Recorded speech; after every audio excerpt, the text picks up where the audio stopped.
Pada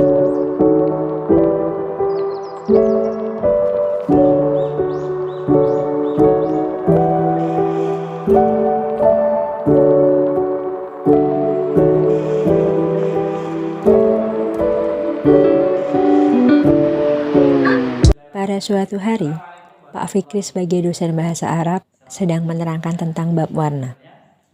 Kemudian Pak Fikri memberikan tugas kepada mahasiswanya. Kita akan belajar bahasa Arab. Bab yang akan kita bahas yaitu bab tentang anwa'ul lawn, yaitu macam-macam warna. Di sini sudah dituliskan beberapa contoh warna dalam bentuk bahasa Arab. Ada hitam, merah, dan juga kuning. Nah, selain contoh di atas, ada juga beberapa warna lainnya. Nah, maka dari itu, karena yang dituliskan baru beberapa, langsung saja saya berikan tugas. Silahkan mencari warna yang lain selain di tiga macam warna yang tertulis. Jadi silahkan sebutkan 2 saja, dikumpulkan di pekan depan. Saya tunggu di ruangan saya, seperti itu. Baik, mungkin untuk hari ini kita cukupkan. Sekian dari saya. Assalamualaikum warahmatullahi wabarakatuh.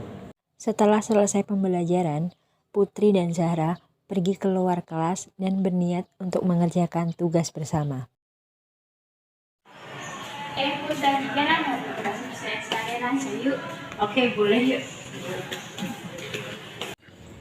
Put, tadi kan tugasnya tentang kalimat bahasa Arab. Kamu tahu nggak bahasa Arabnya warna hijau? Aku kurang tahu sih, Zah. Tapi coba nanti kita carikan dulu aja ya. Oh iya. Nanti buat kalimat apa sih? Pakai warna gitu. Iya. Oke, bentar, nanti kita cari dulu aja.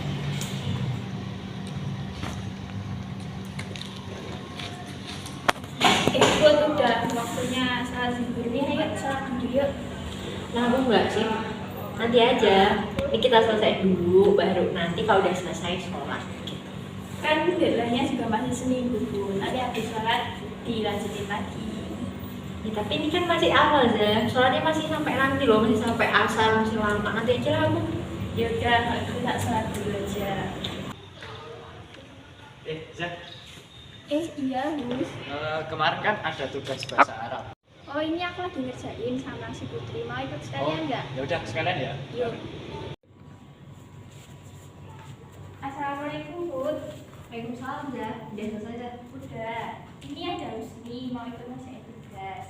Oke, boleh gabung nggak? Put, Halo, Gus. ya ikut join ya. Oke. Habis sholat juga, Gus? Iya.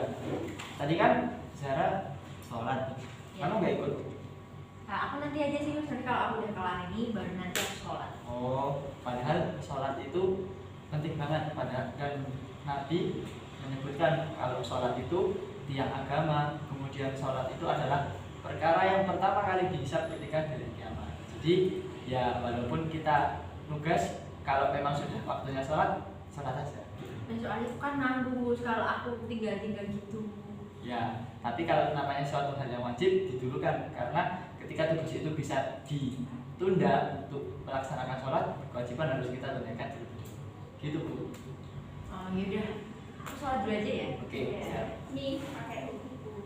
Oke, aku pinjam ya, Zah? Iya. Aku sholat dulu ya, Gus? Ya.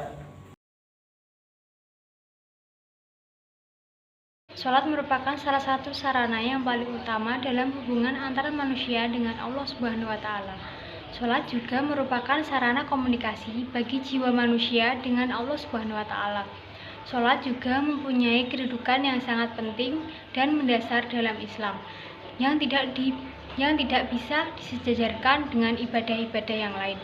Sholat seringkali disebutkan dalam Al-Quran, diantaranya adalah Quran Surat Al-A'raf ayat 170, Quran Surat At-Taubah ayat 18, Quran Surat An-Nisa ayat 43, Quran Surat An-Nisa ayat 101, Quran Surat An-Nisa ayat 102, Quran Surat An-Nisa ayat 103, Quran Surat An-Nisa ayat 162, Quran Surat Al-Maidah ayat 6, Quran Surat Al-A'la ayat 15, Quran Surat Al-Bayyinah ayat 5. Dari sekian ayat dalam surat-surat yang terdapat dalam Al-Quran tersebut merupakan betapa pentingnya kedudukan sholat dalam kehidupan. Di antara pentingnya sholat dalam kehidupan adalah sebagai berikut. Sholat adalah tolok ukur amal, yang berarti bahwa kualitas amal seseorang ditentukan oleh sholatnya. Hal ini seperti disebutkan dalam hadis Rasulullah yang diriwayatkan Abu Dawud dan Tirmidzi. Hal pertama yang akan dihisab kelak di hari pembalasan adalah sholat. Apabila baik sholatnya, maka akan baik pula amal-amal lainnya. Dan apabila sholatnya rusak, maka akan rusak pula amal-amal lainnya. Sholat adalah tiang agama. Hal ini disebutkan dalam hadis Rasulullah yang diriwayatkan oleh Baihaqi. Sholat itu adalah tiang agama Islam. Maka barang siapa mendirikannya, maka sungguh ia telah mendirikan agama. Dan barang siapa meninggalkannya, maka sungguh ia telah merubuhkan agama. Sholat adalah kunci surga. Hal ini disebutkan dalam hadis Rasulullah yang diriwayatkan oleh Muslim dari Jabir yang dikutip dari kitab Ihya Ulumuddin karya Imam Ghazali. Sholat merupakan perintah langsung dari Allah Subhanahu wa Ta'ala tanpa perantara malaikat kepada Nabi Muhammad SAW. Ketika perjalanan Isra dan Mi'raj, sholat menjadi benteng menjaga diri kita dari perbuatan keji dan maksiat. Hal ini disebutkan dalam Al-Ankabut ayat 45. Bacalah apa yang telah diwahyukan kepadamu, yaitu Alkitab, Al-Quran, dan dirikanlah sholat. Sesungguhnya sholat itu mencegah dari perbuatan-perbuatan keji dan mungkar.